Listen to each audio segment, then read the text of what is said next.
All right, we're here with Steve Johnson, and the Royals are coming off of their first loss of the season. Great atmosphere, though. Homecoming Saturday, big game with St. John's. You guys put together a great comeback, but just didn't quite complete that mission. But what were your takeaways from the game? Yeah, takeaways, Tim, were I was so proud of our guys and how they played.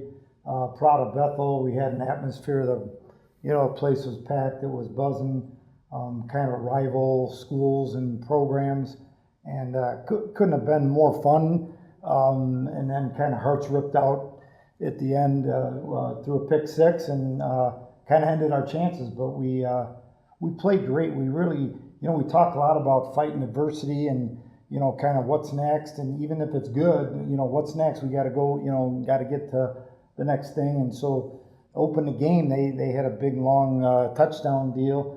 7-0, and I got a little bit of nervousness there, and our guys just came back like crazy and fought, and the crowd was crazy. They were into it. It was packed.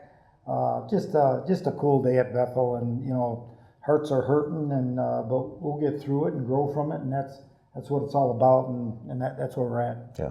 So we all found out on Sunday morning that overnight legendary St. John's football coach John Gagliardi had passed away at the age of 91, which he was actually only five full seasons removed from his last game, which actually was here at Bethel in 2012. But what will you remember about John?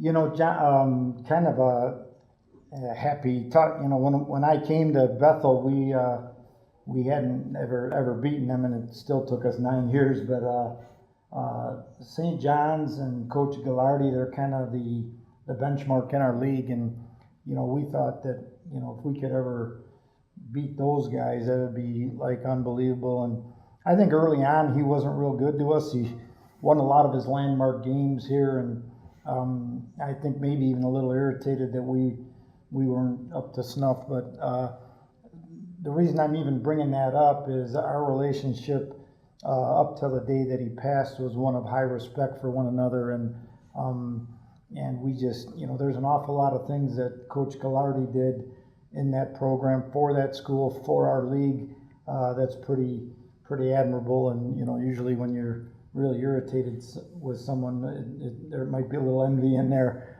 But he was a funny guy, intense competitor. Worrywart, but a great football coach, and we'll miss him. Yeah.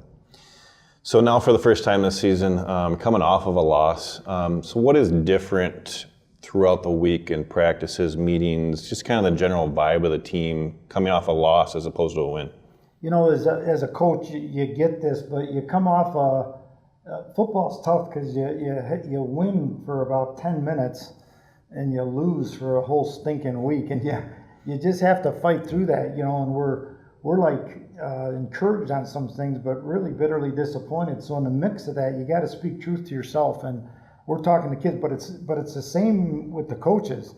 So we're talking yesterday is, we can kind of be, we can whine a little bit, and we can kind of wonder, but we're heading to St. Olaf on Saturday, and we want to set our face like flint and get ready to go together. And we think we have a really good football team, and our job is to go 1-0 each week, and that's what we better get ready for. And so it's going to be a war down in Northfield, and we're gonna have a blast. And I think you got to heal up, and there's got to be some, but boy, there's a deal where.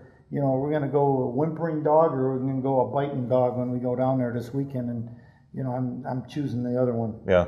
So with that St. Olaf team that we're getting ready for here, they've started the season off 5-0. So we got another unbeaten opponent here. Big improvement for them.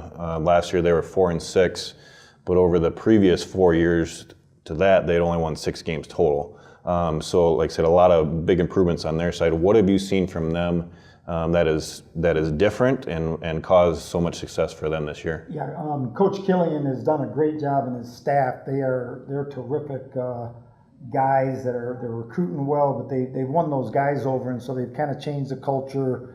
From, not that it was just horrible, but they've changed the culture to kind of what they want, and you can kind of see that even on film. And So they're a lot better than they were. They return almost every defensive player from last year as we kind of go through our process of, what we feel like they're going to run against us and those different things. And last year was a little bit, we won by a lot, but there's a lot of big plays. So the back and forth play was really a lot tighter than it looked. And they've got this winning thing going, and they're excited about it. So, we love to burst their bubble, but they're a lot improved. But as I look at the film, I'm pretty encouraged too, because I feel like we're a lot better than we were right now last year. Cool.